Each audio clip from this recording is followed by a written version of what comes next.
ఎందుకంటే body mobility and flexibility, strengthening and immune system అన్నీ కూడా బూస్ట్ అవుతాయి. నేను జాయిన్ అయిన మొదట్లో కొంచెం కాదు బాగానే యాంగ్జైటీ ఎక్కువగా ఉండింది.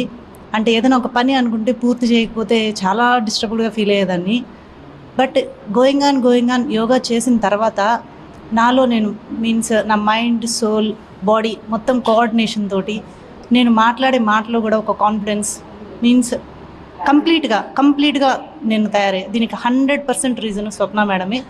వై బికాస్ మేడం చెప్పేటప్పుడు ప్రతి దాన్ని ఎంత కీన్గా చెప్తారు అని అంటే అసలు అది నా మనసుకి హత్తుకుంటుంది.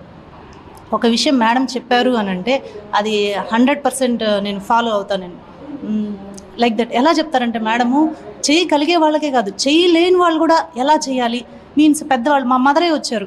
మా మదర్ చూసి చాలా ఇంప్రెస్ అయ్యారు. ఎలా అంటే ఆమె వంగలేదు, కూర్చోలేరు, అలాంటి ఆవిడ కూడా ఎలా చేయాలి, ఎలా చేస్తే వాళ్ళకి ఆ బెనిఫిట్ వస్తుంది, ఇలా క్లియర్గా ఎక్స్ప్లెయిన్ చేస్తారు మేడం. అది బాగా నచ్చే విషయం. డాక్టర్ స్వప్న సాధించిన విజయాలు అన్నీ ఇన్ని కావు. సాధారణ మహిళ ఇంటర్లోనే వివాహమైన, ఇంజనీరింగ్, యోగాలో PhDలు సాధించడం, 3 పిల్లలు, ఇంటి బాధ్యతలు చక్కదిద్దటం, సాఫ్ట్వేర్ ఇంజనీర్గా పనిచేయడం, ఇవన్నీ చేస్తూనే ప్రపంచవ్యాప్తంగా యోగాని వ్యాప్తి చేస్తూ అంతర్జాతీయ స్థాయిలో గుర్తింపు పొందటం అసాధారణం. అందుకే ఆమెని మనమంతా శభాష్ స్వప్న అని తీరాల్సిందే.